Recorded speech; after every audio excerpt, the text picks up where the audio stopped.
the circuit that blew when you had stress, trauma, anger, depression, fear running around inside your head, or when you get triggered about it and the circuit comes up broken, which is what leads to these negative feelings of illness. Okay? And actually illness, in my experience as a healer, is caused by emotional energy that hasn't been processed and let out of the nervous system.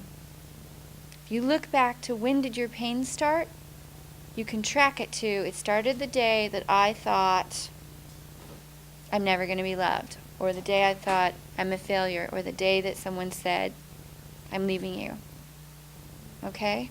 Or the day someone died. You ask yourself, how long has this pain been here? And then ask yourself, what major, scary, sad, hard thing was going on at that time? When you clear the emotion of that, your body will fix itself, because now it has the life force to do it. Tap your index finger. Okay, did I tell you the thumb point here? Okay, I just did it, didn't I? So put your hand like you're going to karate chop something. Doesn't matter which hand. You could do left or right. You're going to do the top edge of your thumbnail right at the side of the nail bed. Okay, you're working an intestinal point here. Small and large intestines, these first two fingers. Index finger, the same place. Okay, middle finger, the same place. Fourth finger, put your hand towards the ceiling, lift your hand up and do the opposite side of your fourth finger. It's the only one that's the opposite side of the finger. Some practitioners are going to show you that this point is between these two knuckles because this line of energy runs this way.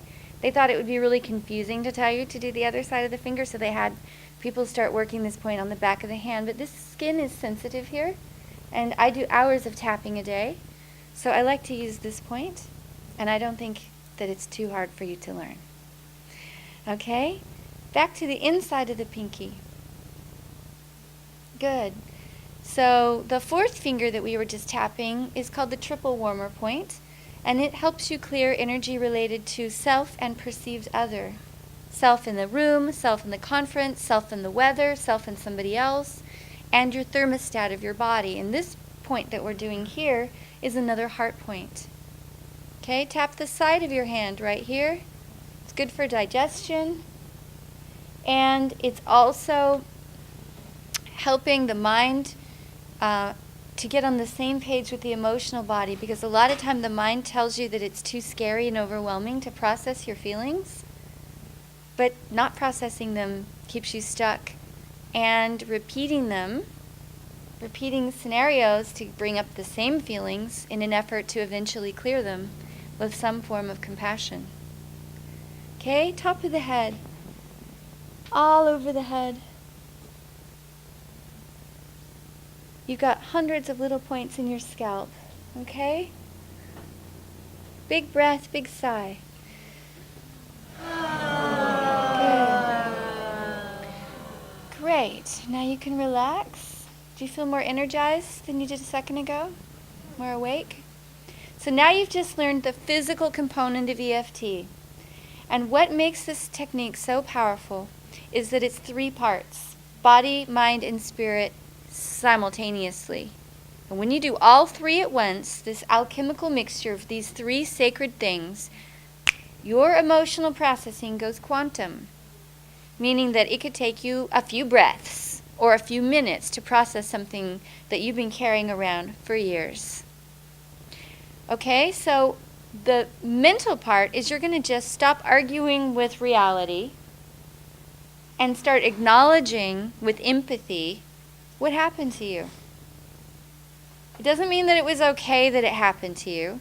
It doesn't mean that, oh, we're just going to be nice about it. It means you're just going to talk to yourself and get real about how upset you've been feeling, and stop trying to be so sweet and politically correct and new age over it with your positive affirmations for a minute, which is what we've been taught, which is beautiful. That's the last step. But this middle step is what gets skipped, which is what slows down all the positive affirming we're doing and positive thinking. It's this middle step that people are most uncomfortable with, but it's the secret ingredient in making yourself be actually complete with the scenario. Meaning you have to get real with yourself. for a couple of minutes. Okay? And it's okay if it's not pretty. It's not going to be pretty. It's coming out of your subconscious. It's coming out of a place of wounding. It's coming out of revenge and anger and sorrow and fear and embarrassment and shame and all of that stuff. But when it meets empathy, meaning that you're finally paying attention to it, some kind of acceptance, yep, that's how I feel and that is what happened, then it finally gets what it's been looking for the whole time.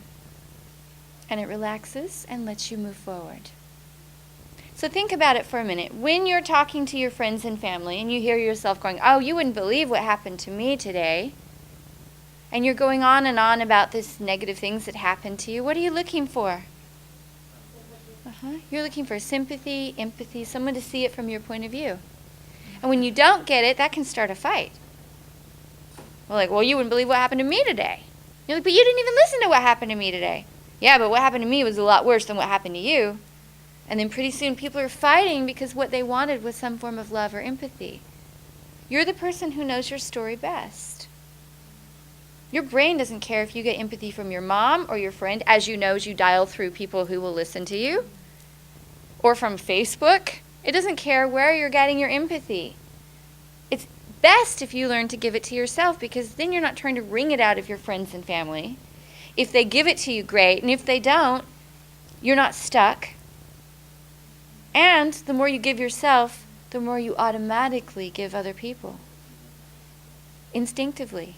Because you don't have so much stress. Your cup is full. It's like, here, have some. Instead of compassion, which I'm denying from myself, but would like to wring out of you or wring out of me to give to you, even though my cup is empty because I've been so hard on myself and so angry with myself for all these years, right? So first we're going to put our own oxygen mask on and then take care of the people around us, like on the airplane. Okay, first we're going to learn to give empathy to ourselves and then to other people. So here we go. Oh, and the last piece is that positive reframe. You're going to tell yourself, I love myself anyway, even though this happened. I'm a good person anyway. I'm open to clearing this. You're going to give yourself those positive thoughts that you're already, hopefully, fairly good at least knowing you should be thinking, okay? I'm going to make this really easy and give you some words to say. You're going to tune into your own experience. And if the words I'm using don't fit for your experience, you say what does fit for your experience. It's not about following what I say. It's about following what's true for you. Got it? All right. So finding your chest, point. I want you to tune in again to that level of fear or concern that came up when you said what your divine purpose was. So say again what your purpose is, or the piece that you're aware of in this moment. I'm here to. I am here to be the voice of God. Tune into the fear, the yeah, but, and the what if that comes up. So what comes up for you? What thought or feeling? Just shout it out. Judgment of other people. What else? How am I going to do it? How am I going to do it? Not worth. Inactivity. Inactivity. Frozen. Too hard. Don't look stupid. It's going to look weird. Okay. I'm going to lose everything, including the love of the people around me. All right. Great. Here we go. Repeat after me. Even though I have these fears and doubts. Even though I have these fears and doubts. About fulfilling my divine purpose. About fulfilling my divine purpose. And taking active leadership in this area. And taking active leadership in this area. I still love and accept myself. I still love and accept myself. Tap your eyebrow. You can do either one or you can do both at the same time. These fears and insecurities. These fears and insecurities. Tap your temple. The worst one is, I'm afraid that. The worst one is, I'm afraid that. Tune into what you think the worst one is.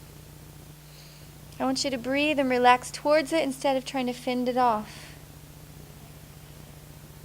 Big sigh. Tap your cheekbone. How intense does that worst one feel on a scale from 0 to 10? Give it a number. 10 is the most intense. How strong?